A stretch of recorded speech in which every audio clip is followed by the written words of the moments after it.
right, guys, just a reminder, this is not official medical advice or such. Please seek an appointment with a licensed medical provider. Hi, this is Dr. Tom Rogers coming to you with a weekly podcast called The Common Sense MD. Today's going to be a great little subject. We're going to talk about sleep apnea. I have Dr. Whitt Moss here with me, who is one of the few board-certified sleep dentists in our state of Tennessee.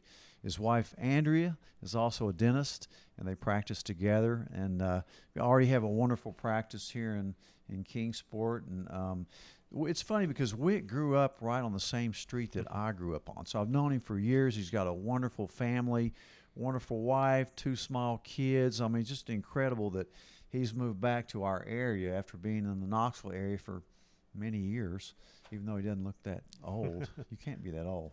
But you've got to be the youngest sleep dentist in the whole state for sure. But anyway, your reputation is fantastic. And I've talked a little bit about sleep apnea before, and we're going to talk about it from several aspects, including the dental part of it. But you're the expert, and you're gonna guide me on it. But I'll talk a little bit about sleep apnea. It's very prevalent. It's characterized by repeated interruptions in breathing during your sleep. And when you have these long periods or pauses in your breathing, your oxygen levels drop, and which can really lead to significant healthcare problems, hypertension, cardiovascular problems, metabolic dysfunction like insulin resistance I talk about all the time, and also neurocognitive impairment. We've all seen a lot of that lately. Plus, you're tired all the time. I mean, you don't function as well when you have this. It's vastly underdiagnosed. It can cause arrhythmias, even death. So it's a very important thing. Of course, there's 2 types: obstructive sleep apnea, which is what we're going to be talking about today. Then you have central sleep apnea, much less common, usually seen in patients with either heart failure or neurologic disease. But the obstructive sleep apnea is what we're going to be focused on today. And, I always thought personally that sleep apnea was only in obese patients or maybe alcoholics or people that snored all the time or really had short or thick necks. But really, I changed my mind when I diagnosed myself with sleep apnea, which I'm doing so much better now that I'm getting treated for it. I mean, it just shocked me that I have it. My physician brother actually has it, and he told me he thought I had it. So I looked at the patterns on my Oura ring, then got a home sleep study, and I had severe sleep apnea. I think my score is like 34 events per hour, which is a really severe form of sleep apnea, and I certainly don't look like the typical, even though I am old. So that kind of may be my main risk factor. But in any event, we're going to talk a little bit about diagnosis, et cetera, but tell me how you got involved and interested in sleep apnea as a dentist. Sure. Well, thank you for that nice introduction. But yes, first of all, I got really involved with it during a residency I did at UT Medical Center over in Knoxville. We were able to treat patients there. There was a pulmonology department there, and they would refer patients over to us to get them fitted for an oral appliance. For whatever reason, their physician felt that would be a better fit than a CPAP for them. So I treated quite a few patients there. And then when I got in my own practice in Maryville, you start seeing these patients that pretty obviously have airway issues and aren't breathing properly in their sleep, and dentists can definitely pick up on that, but you realize there's a big need for it. So I started educating myself a little more on it, and did a program through the American Academy of Dental Sleep Medicine and got board certified with them. And that was one of the, there weren't many in the state at that time. That's definitely picking up more now, but learned quite a bit about how to do it. And I've made a few hundred of those devices now and had really good luck with them. That's interesting. So you decided to get into it. Did you know you had sleep apnea at the time? When I started taking the classes, I became highly suspicious.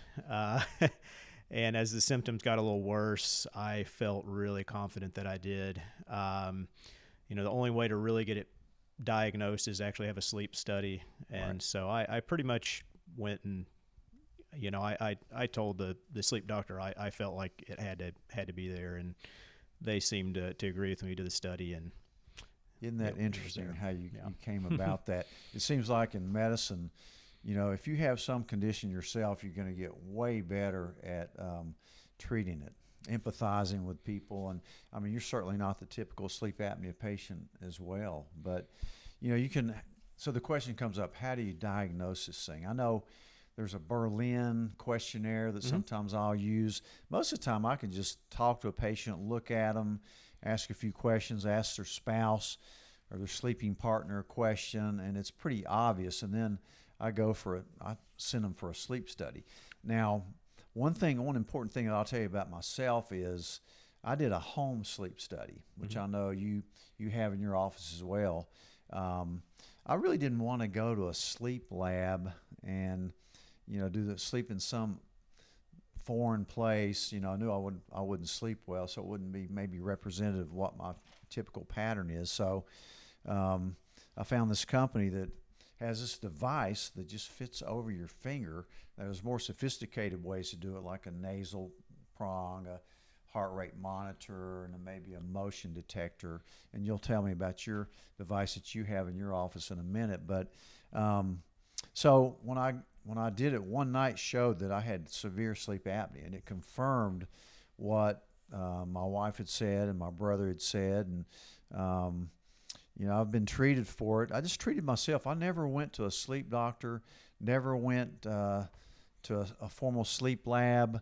When you have it, which you really need it ordered by a physician, I believe, so your insurance will cover it. But any event, so I had it, went down to Respicare, got a CPAP mask, and which is simple. They'll teach you how to use it. So I did everything on my own. And since that time, I've ordered a lot of tests through my office, and I just treat it. I mean, if it's in, I'll just send them down there to get it, and they show them how to use it. And if you can get through that initial period of wearing that CPAP mask, for me, it took about 2 months. I was throwing it off. I hated it, absolutely hated it. But somehow I got through it. But there's other ways too.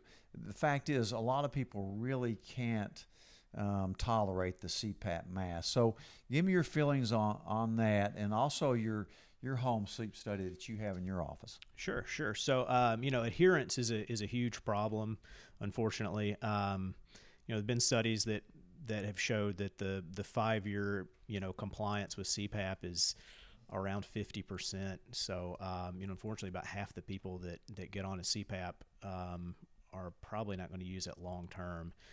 Hopefully you're going to have better luck if you get on it. Certainly if you're happy with it, there's really no reason to make a change. CPAP is great. But it can be hard to get used to, even if you're eventually going to be okay with it. It does usually take a couple months to kind of get the hang of it. And really with most obstructive sleep apnea treatments, that's the case. It's going to disrupt your sleep a little bit initially, and you kind of have to hang in there and get used to it. But yes, you've got some different options there. Of course, CPAP is kind of the gold standard, and that's what most physicians are going to recommend right off the bat. Kind of the next thing that is typically recommended would be an oral appliance, which someone like me would make for you. And then you have some surgical options, which are really kind of not recommended as much anymore. And there's a lot of issues that can go along with that. So they've kind of fallen, out of favor, but they're still around. And then there's the Inspire, which is a nerve stimulator that actually kind of activates the muscles in your airway that go kind of atonal during your sleep. It kind of activates them to stiffen up and keep your airway open. So those are the 4 different ways you could really go.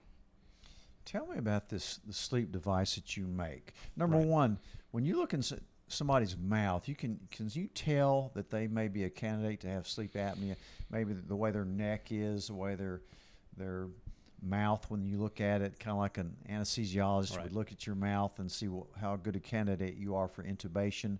Can you pretty much tell when you look in somebody's mouth if they have a large tongue or thick neck that, hey, and start asking them questions about it?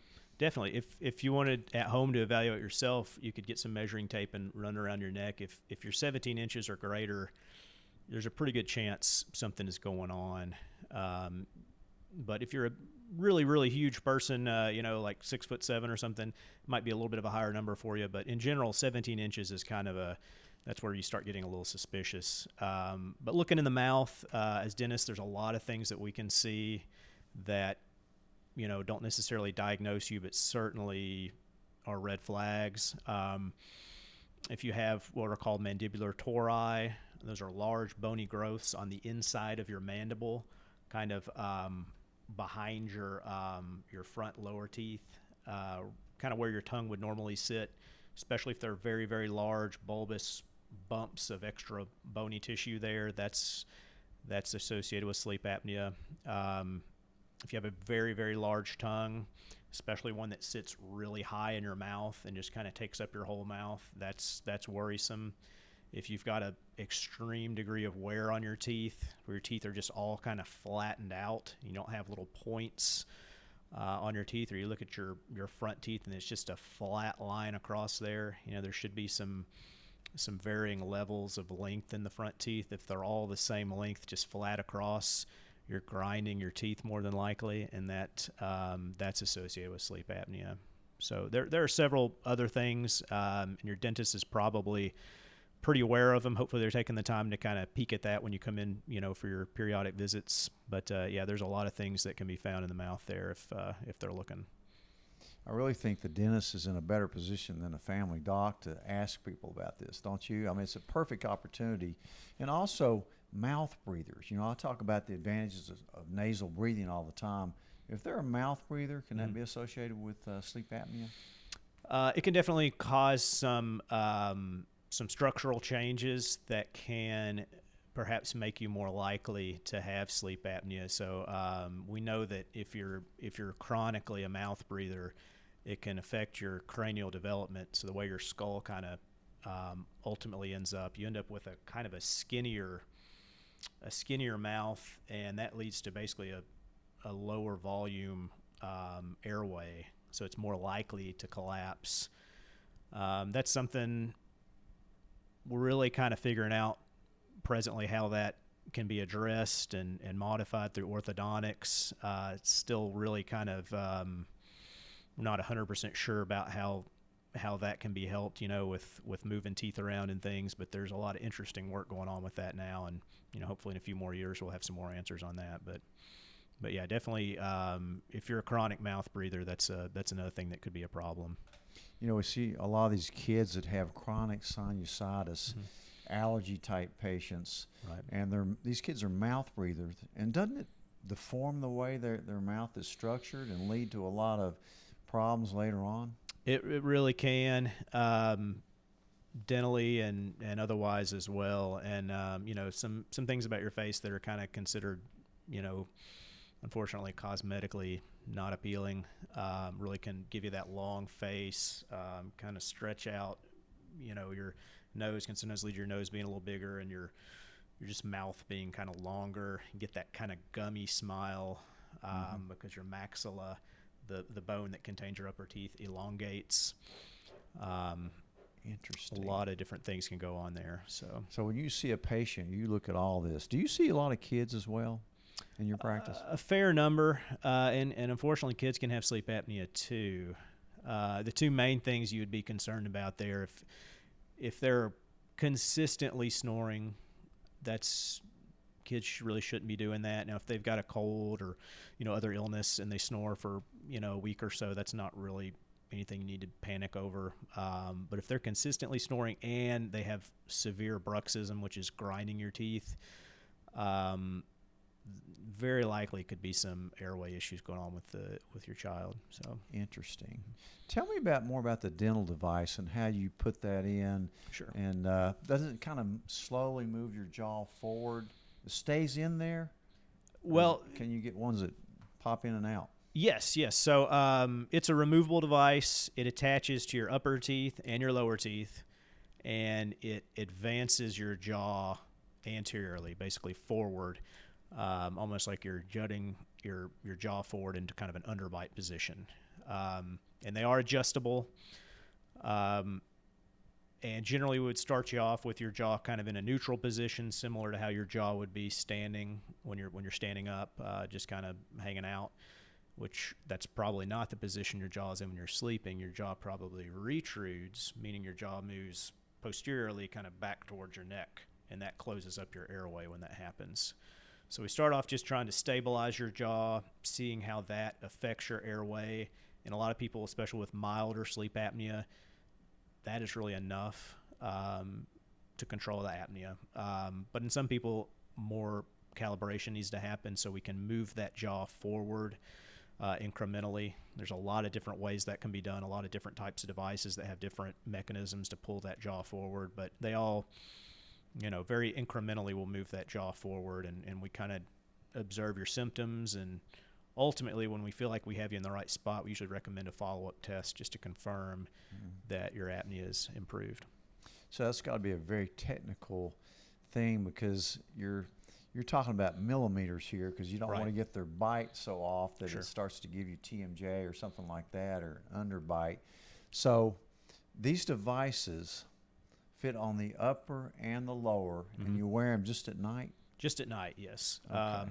And the interesting thing, one interesting thing about them is they've actually done some follow-up studies where they've done like CT scans of airways and things, and they've shown that with consistent use over the course of a few years, it can actually permanently increase the volume of your airway even when you're not wearing the appliance. So they've seen about a 10% expansion of the airway. So it could actually make you look better too if you had perhaps. I don't know, some facial deformities maybe. Maybe I if don't you know did if it early does that, enough. but it definitely, it causes some positive changes. I don't know if they're enough to necessarily make it to where you wouldn't need, treatment, but it's encouraging that, you can see those changes happening. That's very interesting. I would assume that a lot of people that just cannot tolerate that mask would do way better with that dental device. Right. So most studies are showing that the 5-year compliance rate with oral appliance is more like 80% compared to, like I said, about 50% for CPAPs. That is quite remarkable. One other thing I was going to note about the home sleep studies is, for years I would send people to the sleep lab, where they usually have a board-certified pulmonologist that specializes in sleep medicine. I don't think that I ever had anybody that they didn't diagnose with sleep apnea. And now I'm finding with the home sleep test, I am seeing some negatives. So I know the gold standard is going to be a sleep lab, because they can look at all the different brain waves, a latency deal. It's going to be the gold standard for sure for the correct diagnosis. But for other people that won't do that, I mean, a lot of people do not want to go to a strange place and sleep.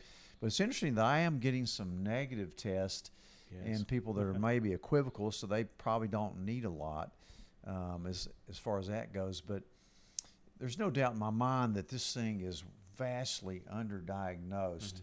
And I think a lot of the people that we're treating for metabolic syndrome, aside from the weight loss and the diabetes and the obesity that we see, we're just not picking up on enough of these people. I think I wrote some stats down. 36 million U.S. adults have it, and 6 million have been diagnosed with it. Almost 1 billion people in the world. 56% of people over the age of 65 probably have it. And 80% of the people with obstructive sleep apnea go undiagnosed. I mean, that's the majority of people that have this don't even know they have it. Right. There's a study, the Wisconsin cohort, and it's still ongoing, but they just kind of keep updating it. They're just grabbing thousands of random people in the population, varying ages, ethnicities, social classes, just trying to get a big, broad sample and just doing a sleep test on them. Not necessarily because they think they have sleep apnea. They just want to see what they discover. And that's what they're discovering, that, about 20% of the population probably has it, and about 80% of those are not getting treated for it, probably not even aware they have it. I can guarantee you from personal experience, your life will go way better if you have this and you get treated for it. I mean, you're not going to be walking around as tired. You're going to be more alert. Your blood pressure is going to get better. If you wear something like an Oura ring, like I do, or a Whoop band, or some of these devices that measure your a lot of your biomedical markers, then I'm telling you, it really improves them, and you'll feel way, way better. You need to do the other things as well, like learn to sleep on your back. I think the reason I never could sleep on my back, I slept on my stomach, is because I had sleep apnea, and it's a much better position to sleep if you can sleep on your back. Now I can sleep on my back. I have less back pain than I used to have because I was twisting and turning all night long. Are you a back sleeper now, or? I do side and back, kind of, but never on my stomach. I can't do that. I used to sleep 90% of the time on my stomach. Right. I think it was very bad for my spine. Looking well, back, I'm a dentist, so I already have the back issues, and if I sleep on my stomach for more than a minute or two, I have to move. It hurts. Yeah, it's really interesting. One thing you mentioned to me before we started this was that, a lot of times you see sleep apnea in obese people, but that you're seeing more younger women get sleep apnea, and they're actually the opposite. They're almost too thin, right? Right. That's kind of one theory. They almost might have such a small neck that their airway is just very, very small, and therefore maybe more liable to just kind of collapse on itself. But definitely there are a lot of women out there, a lot of thin women and thin men that have sleep apnea. And that's kind of more of a recent discovery. There was just kind of the thought process years ago that it was only obese men that had sleep apnea, and there was really no point in checking anybody else. I think at one point the kind of official stance was that it was a male disease, period, and women just flat out didn't get it, and it's definitely been proven untrue. But I think still there's a lot of kind of prejudice in the diagnosis, not necessarily prejudice, but just a kind of a diagnostic bias to kind of look at the men more because they have the more classic look to them, and sometimes the women get unfortunately overlooked in that. Same thing with heart disease. Right. Women get overlooked, and when they have as much heart disease, or maybe more than men do, especially after menopause because of lack of estrogen, which brings me to another point that you brought up. I didn't even mention it. The influence of hormones on sleep apnea. Right. And estrogen seems to be somewhat protective of sleep apnea in women. Right. So although sleep apnea in women is, theoretically present at any age, there's definitely a sharp uptick around age 55. So after menopause, hormonal changes change things quite a bit for women, and they tend to have sleep apnea close to the same degree as men once they get past 55. Before that, you're definitely going to find a lot more men with it. But after 55, that ratio starts to even out quite a bit. Another reason for women to consider bioidentical hormone replacement at menopause or right before menopause. There's so many advantages to it, and now we're finding out with all the studies that you're way less likely, if you use hormones as a menopausal woman, to develop any kind of cancer, especially not breast cancer, but also things like atrial fibrillation, deep vein thrombosis, dementia is huge in women that don't take hormones. Osteoporosis, we all know that. But so there's a lot of advantages to taking bioidentical hormones in the hands of somebody that knows what they're doing. And it's interesting, too, that because I treat a lot of hormonal problems, I treat a lot of men with low testosterone. And in fact, women, of course, need testosterone as well. But these men that have low testosterone, you need to ask them about sleep apnea, because testosterone, men with low T are more likely to have sleep apnea. And then if you give them testosterone, theoretically, if you look in the books, I haven't seen this, but it could make sleep apnea worse. So I always ask my men that are on testosterone about their breathing at night, and usually it gets better, but if you look at in the publications, sometimes it says watch out for testosterone replacement. It could make it worse. So it's just part of the whole treating the whole person as one. But in any event, Sleep apnea is very common, very underdiagnosed, fairly easy to diagnose, and really kind of easy to treat.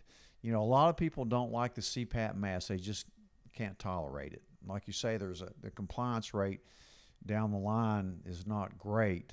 So I think the thing in the Inspire treatment, I've had a few people get it. It's like having a pacemaker in. It probably works, but you know, there's going to be other stuff I think that come out that really improve on that surgery that you have for this. But I think the thing about seeing somebody like you that's a certified sleep dentist was a great option for people that really have sleep apnea. Sure. Tell the folks, I'm going to wrap this up with Dr. Whitt Moss. Tell us how you can get a hold of you for sleep apnea. Do you see people just for that, and then you can treat them, you Right. diagnose them, and Sure. So I'm obviously a dentist, but if you have a dentist that you've already got a great relationship with, we see patients all the time that are, under the dental care of another dentist, and all we do for them is make them a sleep apnea appliance. And, I'm happy to do that for anybody. If you've got a bunch of dental care that you're currently, in the midst of, you would probably want to finish that first. But once everything is pretty stable, you could give me a call. It's Bateman Dentistry. Our number is 423-246-9231.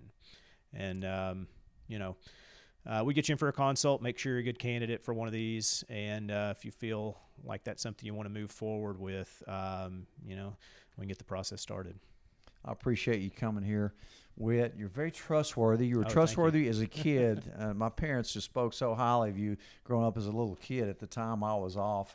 But you can definitely trust Dr. Moss with your sleep apnea problem. So go in and see what you think, or come into any one of our offices. We can talk to you about it, order a home sleep study, or maybe even a definitive lab study if you need. But it's not that hard to diagnose. It's not that hard to treat. So if you or one of your family or friends you think have this, please tell them to get tested. Dr. Moss, thank you so much. We'll see you next week. Thanks, Dr. Rogers.